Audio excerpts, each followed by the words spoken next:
really appreciate that somebody like you wants to talk to us younger guys, because Oh, you're sure. younger guys. Welcome, ladies and gentlemen.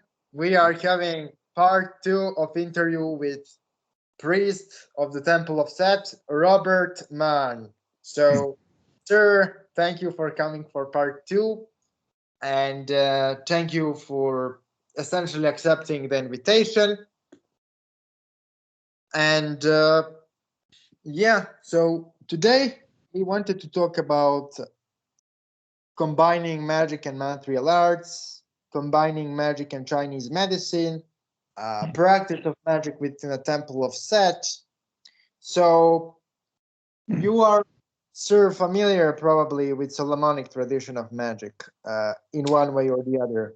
Everybody in Yeah, I am familiar with it. hmm yeah in Matter the of West fact, is yeah. you So know, I just as a matter of fact, I've been working with my shamanic self over the last 10 years or so in the Norse tradition, and working with not only Chinese herbs but also Western herbs as well, learning the medicine of my ancestors, as it were, as well as a tribalism, which is really a fascinating subject. Now, I'm not yeah a shaman in the sense that I haven't been trained to be a shaman by anyone, and it's just my persona. It's just how I'm approaching the world at this point. yeah. So essentially, during your shamanic experience and your shamanic experimentation, what you find to be the most important things somebody should understand before starting it? To have a disciplined mind, to discipline their mind, and to be focused on what it is they want to work with and what entities they want to work with. Become connected with the land, not so much in a political sense, but in a spiritual sense. Seek out um, tribal elders from whatever culture they happen to be living in. And, for example, being an American, I've met people of Native American backgrounds, and I'm also interested in traveling to South America and Central America and getting in the jungles and working with the medicine people there, somewhere down the line. And to not only learn the medicine, but to learn the spiritual, magical aspects of it. Yeah, that's really important for us. But did you kind of ever had experience with Indian magic, like Native American magic? Uh, yeah, as a matter of fact, a good friend of mine was a Kauai out of California, and we spent a lot of time together. And he worked a lot from his subconscious mind. He would put suggestions into people's minds to get them to do what he wanted them to do. And I picked up some of that by osmosis. That was like 30 years ago. We hung out together for a couple of years. He was a good pal of mine. He's gone now, back into Yeah, the void. yeah, it can happen. But yeah, But he did teach me a lot about the subconscious mind and how to actually put subtle suggestions into people's minds to get them to do what I wanted them to do. We didn't go out there and do stuff in the woods or anything like that, but it was just picked up a lot of his knowledge through osmosis and having conversations. yeah, so essentially, what do you think is the difference between Western magic or the magic of the Temple of Set and what you know about some shamanic traditions? Well, in the Temple of Set, They have a theory of black magic, black magical theory and practice that goes back a long ways. And their that theory is that instead of dissolving your consciousness or your psyche and becoming a one with the cosmos upon death, in Setianism, the whole idea is to embrace the immortality of the psyche, that the psyche never perishes, the psyche lives on and either remanifests in another life form, another time and place, uh, or just hangs there, whatever it wants to do. And as far as working with magic goes, the cosmos, the Setian magician works their will on the cosmos. Okay, and it's a kind of thing where, yeah, you do ceremonial magic and we enjoy that, but the idea is to become a magical person so you don't have to, or develop a magical state of mind, as it were, so that it's not necessary to do ceremonial magic to support your magic. Well, I work with them both actually, and uh, I've taken it a different route since I've left the temple.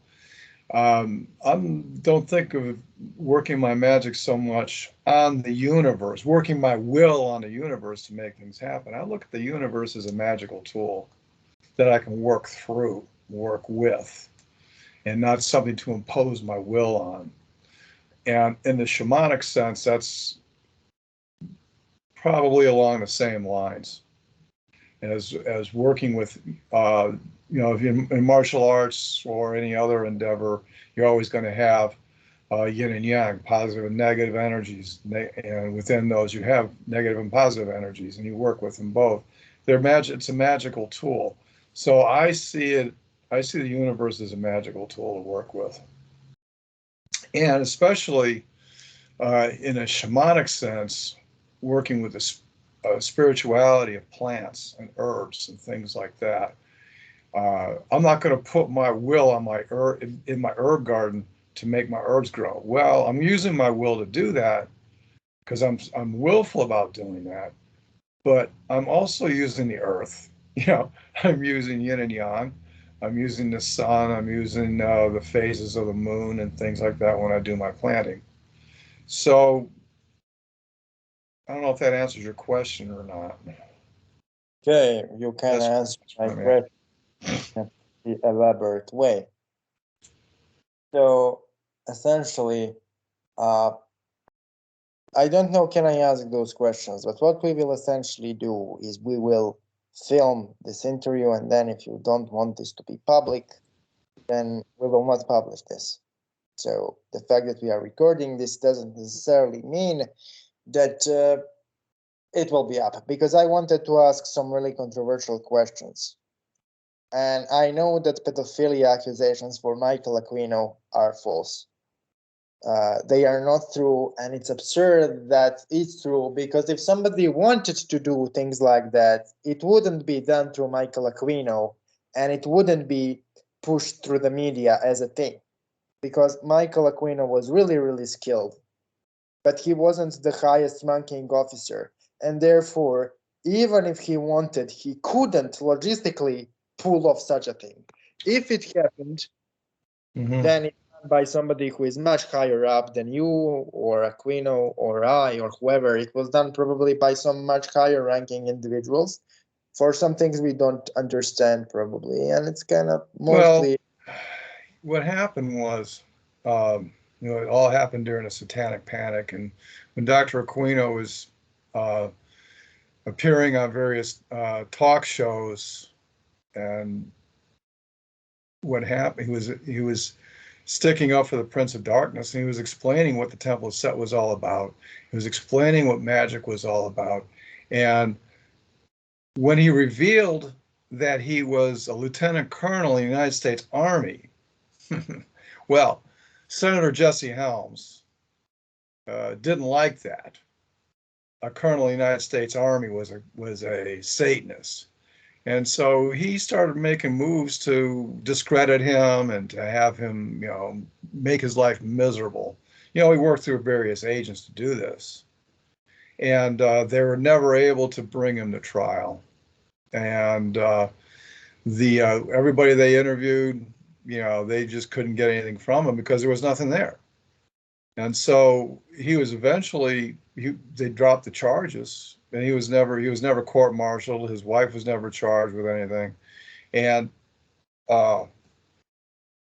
when he was honorably retired, I saw his honorable discharge certificate. He made a copy of it, put it in the scroll of Set along with, and he also got an Army Commendation Medal towards the end. He had a brilliant career in the Army. He was a brilliant intelligence officer in psychological warfare. He was highly valued. And so, yeah, he did have friends who were there to help him out, but he had a lot of enemies too. Yeah. So, I could really go in deeper detail on that, but I've got to do a little bit more research for you. But I was there. I was in the temple at the time that was going on.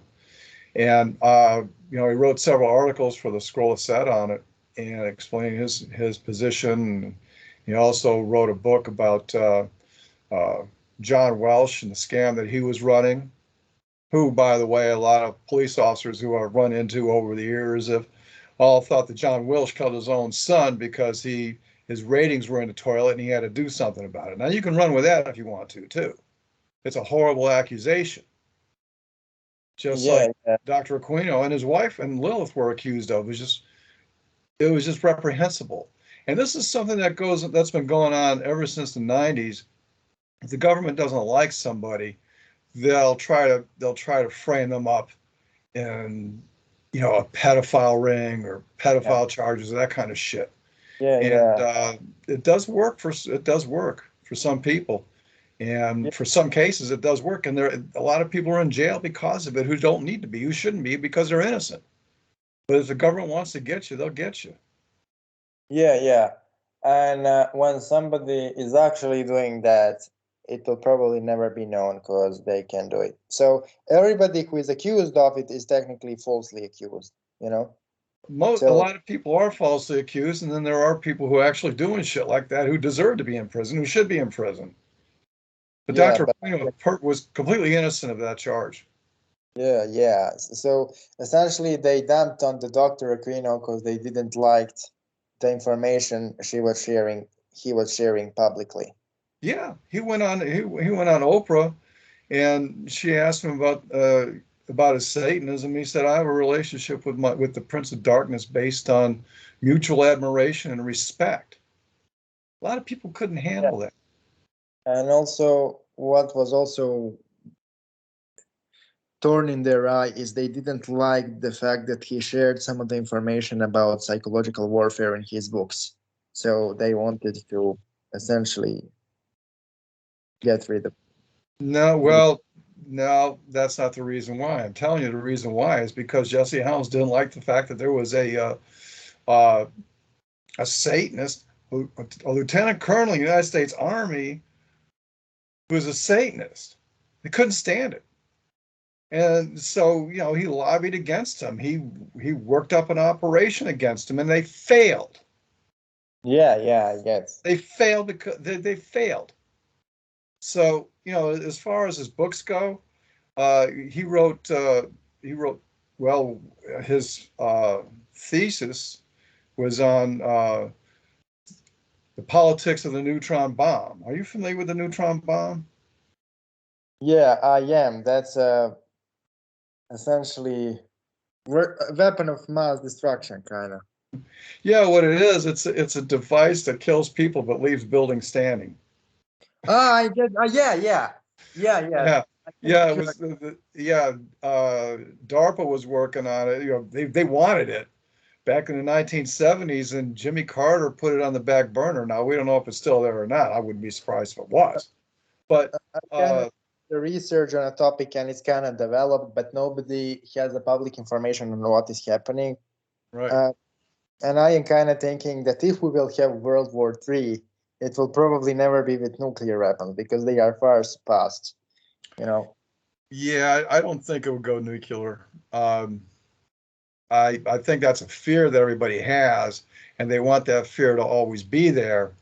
But even I've been watching this thing, and I've been watching the magic of the geopolitics going on in Ukraine and Russia and the media, what's happening in the Western media as opposed to what's happening over there. Because I keep an eye on both sides. Because to me, it's lesser black magic in action because you can see how it's working, how it's playing out. Russia bad guy, America bad guy. But yeah, we're both bad guys. We both do shit. Well, any country's going to have a history of being nefarious. It's going to have a nefarious history. But without myself, I'm no longer political one way or the other. What I do is I watch the politics, and uh, I may personally lean partially one way or the other, but for the most part, I try to stay in the center of it all. I want to see, okay, how's this working? How's this LBM working out? And how's this LBM working out with the Chinese situation with the Uyghurs? What's up with that? What's up with the Falun Gong? What's up with the National Endowment for Democracy working in Southeast Asia to undermine everything that China's doing? What's going on in Russia? What's the true story behind the Russian invasion of Ukraine? Well, what really happened in 1914 during the Maidan 1914 2014 during the Maidan coup when the West overthrew the democratically elected government that was put in place there before? What happened? Why did the people in the Donbass say, you know what? We don't want to be part of Ukraine anymore. We're going to make our own country. What about Crimea? Well, Putin invaded Crimea. No, he didn't. He had a large base in Sevastopol. There were thousands of troops there, not only sailors, but the Marines. There were air there. Everybody was there, and they held a referendum about going back to Russia. And the majority of people there, guess what? They're Russians, so they voted to go back to Russia. But no, Putin invaded. Come on. It's all bullshit. It's lesser black magic. Yeah, essentially you made a good point. Russians couldn't invade Crimea because they were always in Crimea. That's right. They're always there. Yeah. Since the time Ivan the Terrible, when they destroyed the Crimean Khaganate, they are in Crimea. So, maybe some 550 years. Apparently they are in Crimea. So you kind of made a good point there. I never thought about it this way. Because when they teach you in school about Soviet Union and stuff, they kind of teach Soviet Union collapsed, and then all of a sudden all of the Russian bases through Europe evaporated, and you have only Russia. That's not true. They kind of remain present in the entire region. The thing is, they collapsed so heavily through certain intrigue and certain occult things they failed at, because Russians had their own occult experiments too. That's right. Call it occultism, they called it parapsychology, and that's why in America you have all of those occult orders, while in Soviet Union you had parapsychological institutes. They simply call it different thing, but they also did remote viewing, levitation for intelligent purposes. But majority of those people ended mysteriously dead after a few years, which usually happens in those kinds of things. So yeah, guys. So anyway, you circling back to Dr. Aquino, that they're all upset that he was talking about giving away classified information on psychological operations. That's not true. Everything that he put in his book on Mind War, that was he coordinated that with Colonel Anderson, General Anderson, and they were both psychological operators. And they didn't release anything that would be classified. As a matter of fact, it had to go through.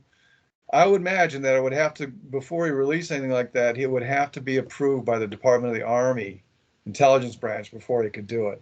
And he wrote several other books on that as well. Mind War is very good, by the way. I mean, it's a very interesting concept. I think I talked about it last time, where instead of getting out there and killing people, with troops and with armies, change their mind, you know, attack their mind, you know, Yeah. and so use it so that, you know, it's mutually beneficial for both parties, but still keep the army in the background as muscle just in case, you know. So it's an interesting concept. It really is.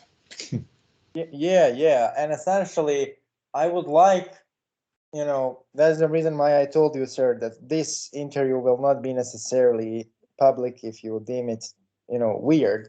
But I wanted to talk mostly about mind war, Okay. much as we can on this podcast, because I kind of noticed one thing. My audience know this. Maybe some of you guys don't know this. Maybe some of you guys do. But I am heavily into baneful operations. That's actually the things I do the most, and I study it like a science. And I kind of noticed that it's mostly about infecting somebody else's mind. Mm-hmm. I use here the phrase infecting. So essentially, the mind is not immaterial. There is some form of a material dimension to the human thought. And Mm-hmm. all of the human thoughts, they create some form of a network. So what you do when you do baneful magic is you infest the network Mm-hmm. and bring the information as a virus to the victim. Whoa. And Yeah. then the Your target. receiver Mm-hmm. slowly evaporates and exacerbates Mm. his or her own vices until they collapse in a way dictated by the information. Wow. So it is pretty mental thing. It is pretty, how can I say, entire baneful magic is a mind war. And all of the propaganda we see right now is a form of baneful magic. It's Yes. all essentially a collective curse upon a population. And Sir Aquino is the only guy who pointed it out. Mm-hmm. All of those media outlets and things, they are using old, tried and tested occult methodologies to curse the population.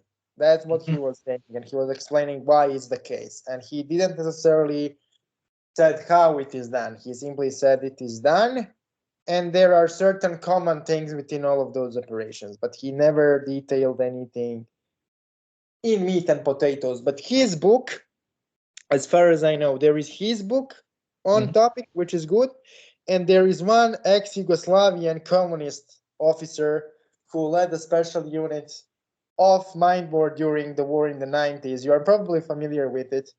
Uh, he also wrote good books on a subject. Mm-hmm. And those are two people in the fucking world who studied the topic and told something to the public, you know. So essentially, what, for people who don't know what the mind war is, what is it, and how it works, kind of. Well, in his mind war, the way that Dr. Aquino set it up as hmm, it's an actual branch of the army, and it's not enforced now. But he set it up as he set it up with um, what they call a TO&E, which is a table of energy and a table of equipment and organization. And you know, he goes from the basic level, what he's looking for in recruits, and also using the special forces concept because he was in special forces for many years. Excuse me. And matter of fact, he was in SOG. He worked in SOG in Vietnam. He was with SF there. He wasn't SF qualified, but he was part of the SF detachment working in Magby SOG uh, during the height of the Vietnam War. And so, at any rate, mind war goes beyond psychological operations. It includes that, but there's a difference between a psychological operation and actually using it in warfare. In mind war, like I said, it goes to the point to where it's to change your opponent's frame of reference, frame of mind about what's going on. Uh, for example, I'll go back to the Donbass. What's going on there? if the Ukrainians really the Ukrainians want to take back control of the Donbass. That's why they're sitting on the border, and that's why they're killing people, they're shelling everything else, and the militias are fighting back. They want their own country. Ukraine says, no, that's not your country, that's part of ours. You got resources there that we need, and we're going to take them. Well, instead of just going there and in there and taking them and killing people, in mind war, what they do is they would send out agents in there, and they work on actually changing people's minds, people's concepts about what's going on.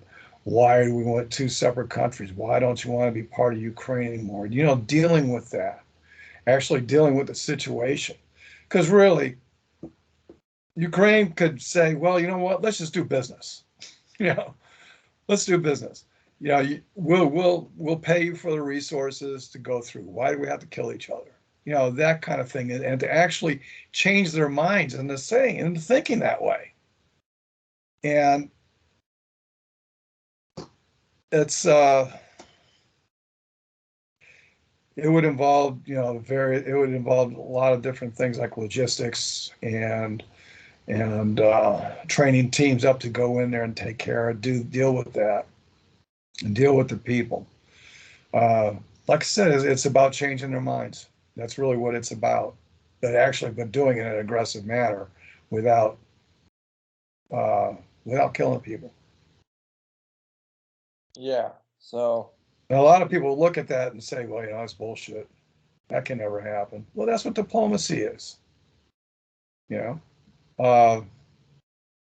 Essentially, if you got good diplomacy and people actually sit down and talk to each other about why they were fighting, why did the Russian people and the Donbass leave Ukraine and create their own country? Well, because Ukrainians were telling them they couldn't speak their own language there anymore.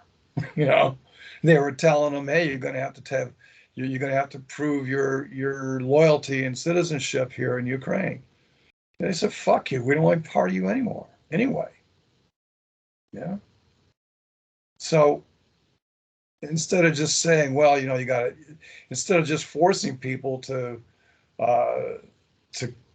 comply, why not just talk to them? Work it out. That's what mind war is really all about. Yeah. I could talk more about it later.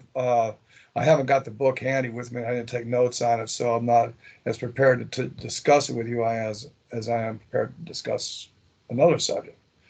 But next time we talk, I've read the book. It's a great book, but I could take notes and actually be able to discuss it more intelligently than I'm doing right now. Yeah. So we will definitely then have a part 3, and now we'll focus on plants and working with spirits. Okay. Which is good. So essentially, how you started working with plants? Well, when I began I'd say probably about 30 years ago, I started working with iron palm, and you have to have, when you're working with iron palm, it involves hitting a bag that's filled with BBs. I mean, there are certain ways you can go through it. You hit a bag's full of steel shot, and up to like 400 times a day for 108 days. And that was to condition the hands for combat. And also, when you start breaking things, it's a measure of internal power. So, but to do that without tearing your hands up and causing blood clots and, damaging nerve, you have to have what they call a dit da jiao. Dit da means fall hit, and jiao means wine. Dit da jiao, fall hit wine. So if you're fighting with somebody, you fall down, you get a scrape or something like that, you put that shit on there, it helps heal it up. And it helps heal broken bones and things like that. And matter of fact, one time I was sparring with a Sifu, doing stick sparring, and he cracked one of my knuckles, broke one of my knuckles, and so what I did was I started using Dit Da Jiao on my finger, and also bone break pills, and plus massage. And then, like after a week, it wasn't black and blue anymore. It was starting to get pink. Then after a couple of weeks, the pink went away and it stopped hurting. And then what happened was he had healed. Now it's as good as ever. So anyway, the gel consists of formula. A formula consists of several herbs. It can be up to like 30 herbs. It can be as few as 10. And the way you work the herbs is in Chinese medicine, you have the primary herb being the emperor, and then the secondary herbs being the prime minister. The third is the ministers, and then you have the envoys that carry the magic of the herb, the energy of the herbs to various organs. And anyway, I got started with that. I came across a formula in Black Belt magazine, and it wasn't the formula itself, but it gave me a link to a guy I could write to in North Carolina, and I wrote to him, and I bought his books on iron palm and the formula, and so I started making the formula. It gave instructions. Okay, so I have to find these herbs. How do I find these herbs? Well, let me see. In those days, we didn't have the internet, so I started, making phone calls and looking in the back of books on herbs and say, oh, okay, I found a place out in California that can supply me. So I gave them a call and put in my order. They sent it to me, and I started making that shit up. And it's basically a tincture. If you know anything about tinctures, basically what it is you throw all of your herbs in a bottle, and you throw in a solvent. Some people use vodka, other people use whiskey. There's a way of making it. You shake it up and let it sit for 2 months. Put it in the ground, or you shake it up every day for 2 months. I like shaking it up and then putting it in the ground, because when you do that, you're putting your chi into it. But there's different ways of doing it. That's the basic way. And that's how I got started on herbs. And then later on, I said, well, I want to know what the hell these herbs do. What do they do? So I bought a Medica. And I started looking them up and said, okay, well, these herbs, this one herb enters the lung channel. Another one enters the spleen channel. Oh, this one is good for disrupting, for relieving chi stagnation or blood stagnation. What the hell's blood stagnation? It's a bruise. What's chi stagnation? Chi stagnation is like if you hit a nerve or some shit. It blocks energy. But that still doesn't tell me what it's about. So several years back, I found a school that I could study herbs at, and they taught Chinese medicine, Chinese herbal medicine, as well as Western. And so I went into the program. It was a 2-year program that involved both study and clinicals. So, like once a month, I'd be sitting in classroom for 2 straight days, 10-hour days, and then doing clinicals and, sitting with people and helping them figure out what's going on with them internally and coming up with a formula to deal with that. And then that ties into making Dit Da Jiao. Man, now I make like 7 or 8. I've got 5 different formulas for Dit Da Jiao. And I'm working on creating my own now instead of using everybody else's. I agree. But essentially, what is the plant which defined your spiritual, like, Excuse me? what is the plant which kind of defines you? Everybody in Chinese medicine kind of. Oh, a plant that defines me? Yeah. Oh, you know what? I haven't really thought about that one. Gee, that's a good question. What plant defines me? Wow. I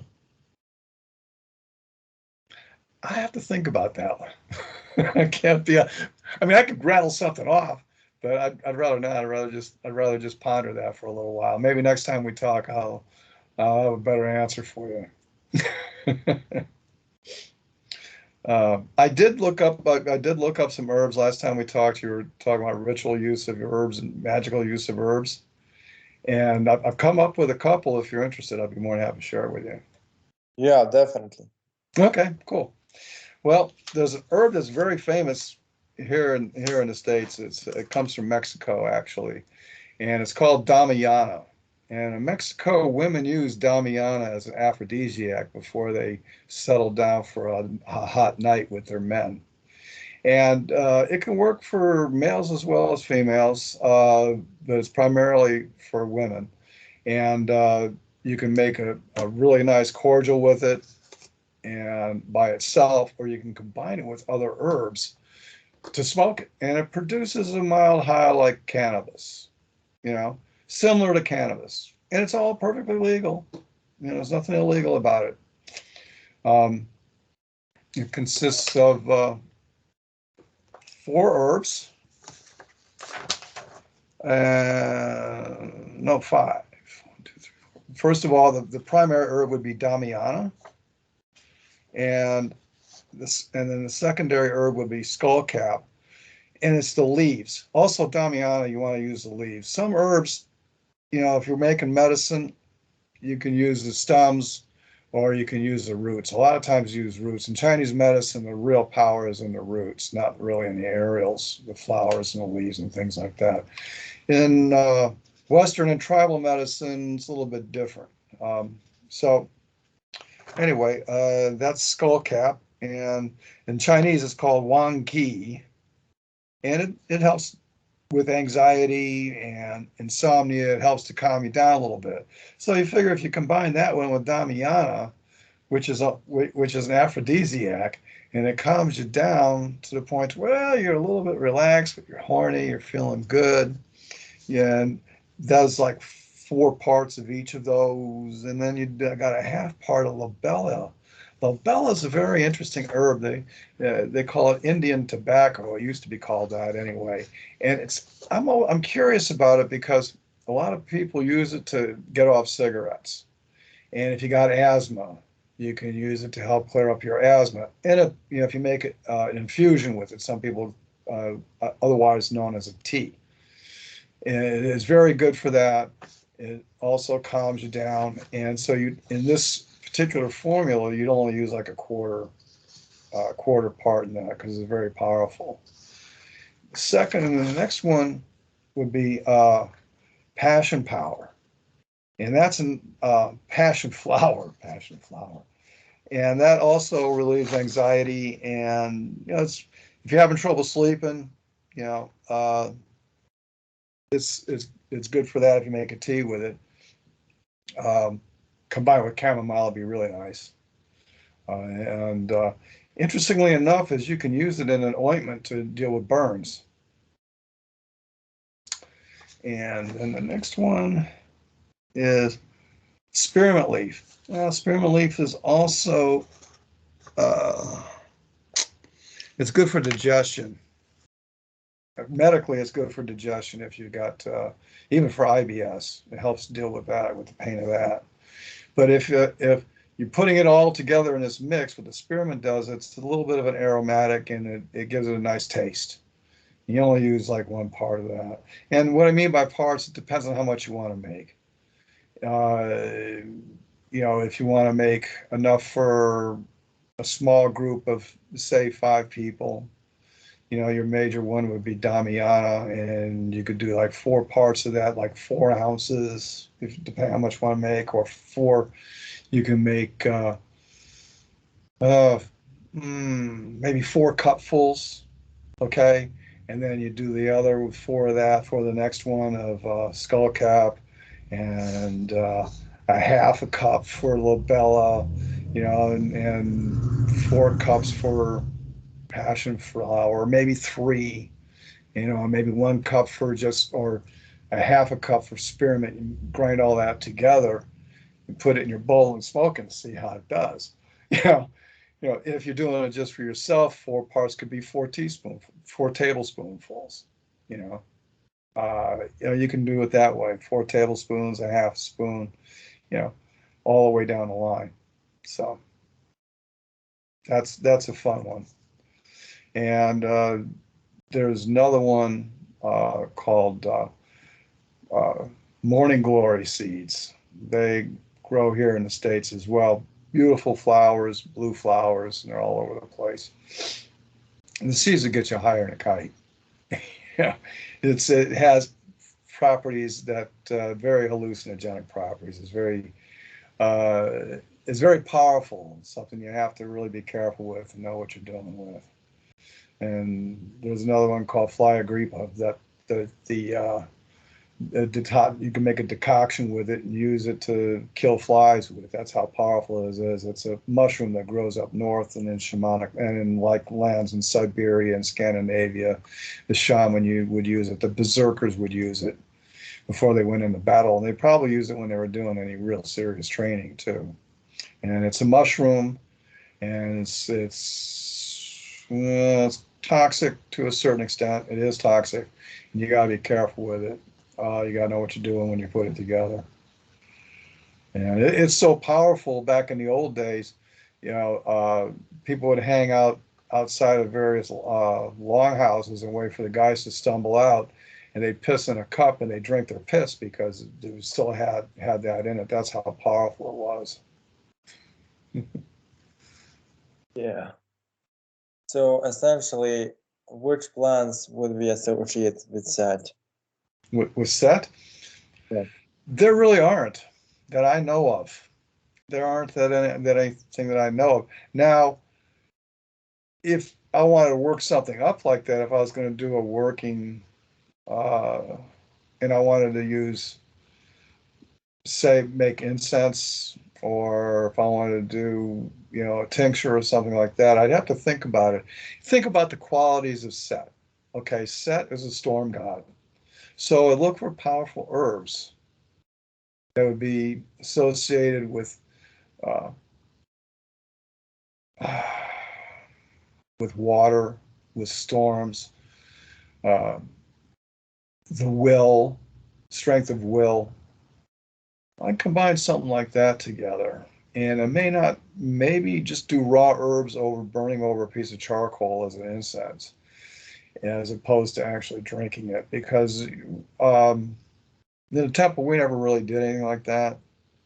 We never, did hallucinogens or any of that kind of shit. It was all, when you're doing a ceremonial work and you put something in your Grail cup that's pleasant to drink, okay, it can be alcohol, it can be water, it can be whatever you want. Because there are a lot of people in the temple who are in recovery and they couldn't, they wouldn't drink alcohol at all. Other people did. Myself, I always like a nice glass of wine or I like sake, when I do a working. So it's really up to you. There's nothing, it's not like,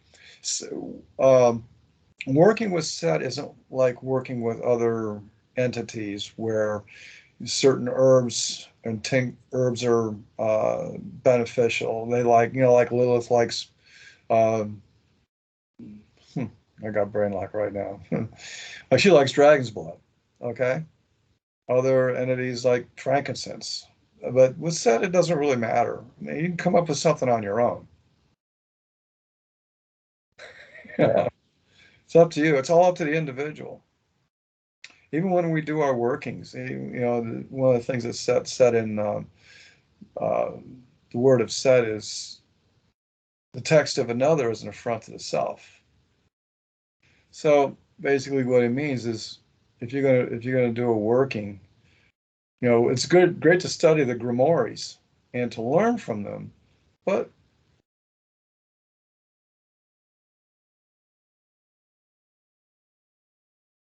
What? Are you there, sir?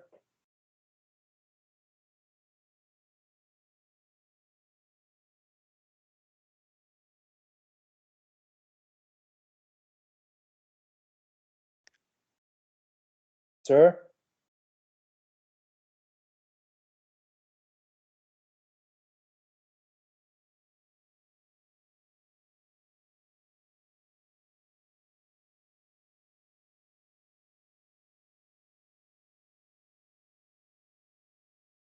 I don't hear you.